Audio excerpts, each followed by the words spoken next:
اسکردو کے ایک جج صاحب واقعہ سناتے ہوئے کہتے ہیں کہ میری عدالت میں ایک نوجوان وکیل تھا۔ اس نے پی ایچ ڈی فزکس کر رکھی تھی اور اس کی خوبی یہ تھی کہ وہ ہمیشہ مظلوم کے ساتھ کھڑا ہوتا تھا۔ میری وہاں پوسٹنگ کے دوران میں نے اسے کبھی بھی کوئی کیس ہارتے ہوئے نہیں دیکھا تھا۔ میں اس کی سچائی کا اتنا گرویدہ تھا کہ بعض دفعہ اس کی بات پر بغیر کسی دلیل کے فیصلہ سنا دیتا اور میرا فیصلہ ہمیشہ ٹھیک ہی نکلتا۔ وہاں تعینات ہر جج اس کا گرویدہ تھا۔ پوری عدالت میں سبھی اس کا احترام کرتے تھے۔ بعض موقعوں پر جج صاحبان اس سے کیس ڈسکس کر کے فیصلہ بھی کیا کرتے تھے۔ میں اتنا اس کی تعلیم یافتہ ہونے کے باوجود، اس کی فیلڈ میں آنے اور پھر جج بن جانے کی اہلیت ہونے کے باوجود وکیل رہنے کی وجہ سے ہمیشہ پریشان رہتا تھا اور وجہ جاننا چاہتا تھا۔ بہت کوشش کے بعد اپنے تجسس کے ہاتھوں مجبور ہو کر میں نے اس سے یہ سوال پوچھ ہی لیا۔ اس نے بتایا کہ میرے نانا انتہائی غریب تھے۔ ان کی اولاد میں بس 2 ہی بیٹیاں تھیں۔ انہوں نے بھٹے پر مزدوری محنت کر کے اپنی بیٹیوں کو تعلیم دلوائی اور ان کی پرورش کی اور پھر ان کی شادی کی۔ میری والدہ کی قسمت اچھی تھی، وہ گورنمنٹ اسکول میں ٹیچر لگ گئیں، جبکہ میری خالہ کو سرکاری ملازمت نہ مل سکی۔ میرے نانا نے بھٹا سے قرضہ لیا اور اپنی بیٹیوں کی شادی کی۔ میری والدہ نے گھریلو اخراجات سے بچت کر کے میرے نانا کا قرض اتارنے کی مدد کی اور پھر میرے والد صاحب نے منع کر دیا تو میرے نانا خود ہی قرض کے عوض مزدوری کرنے لگے، جبکہ دوسری طرف میرے خالہ کی کوئی اولاد نہ ہوئی تو انہوں نے میری خالہ کو تنگ کرنا شروع کر دیا۔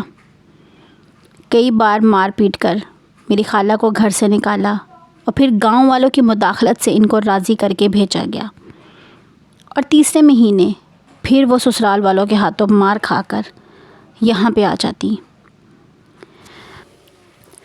جب آخری بار اس کے سسرال والے میری خالہ کو اپنے گھر لے کر گئے تو ان کے شوہر کی دوسری شادی کروا دی گئی اور ان کو اس بات پر رہنے کے لیے رضامند کیا کہ وہ تب ساتھ رہ سکتی ہیں جب ان کے گھر کا خرچہ ہمارے نانا ابو اٹھائیں گے۔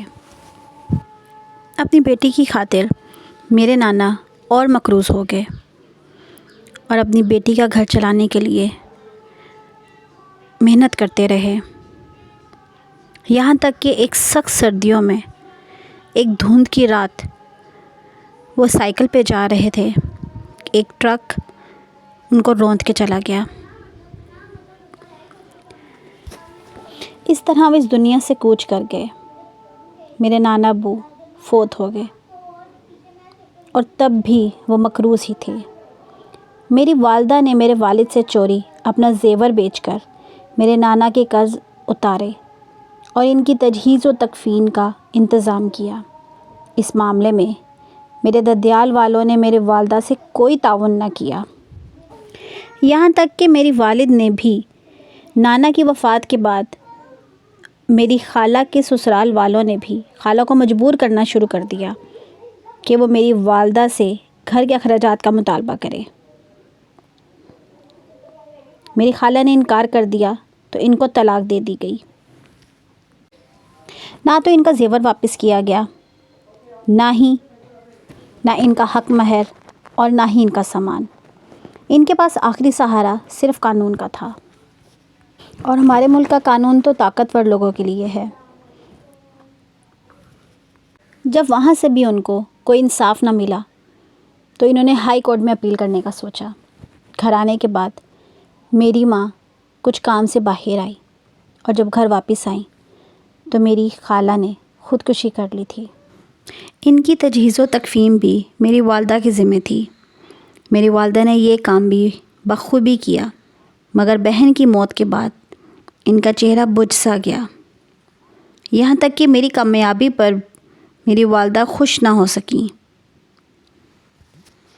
جب میں نے پی ایچ ڈی کی، میرے ہر دور کے رشتہ دار بہت خوش ہوئے، مگر میرے ماں کے چہرے پر پہلی جیسی خوشی نہ تھی۔ میں نے اس رات مصلی پر بیٹھی دعا مانگتی اپنی ماں کو اپنے سینے سے لگا لیا اور پوچھا کہ آپ کی اداسی کی وجہ کیا ہے؟ میری والدہ نے مصلی کو طے کیا اور کہا کہ میں چاہتی ہوں تم وکیل بنو۔ زندگی میں پہلی بار میری والدہ نے کسی خواہش کا اظہار کیا تھا۔ میں نے وجہ پوچھی تو میری والدہ نے الٹا سوال داغ دیا، آپ کو پتہ ہے کہ آپ کی خالہ نے خودکشی کیوں کی تھی؟ میں نے کہا نہیں۔ تو میری والدہ نے جواب دیا کہ تمہارے خالہ کے پاس وکیل کی فیس دینے کے پیسے نہیں تھے، تو وکیل نے اس کو غلط ڈیمانڈ کرنا شروع کر دی۔ میری خالہ نے اس دن گھر آ کے خودکشی کر لی تھی۔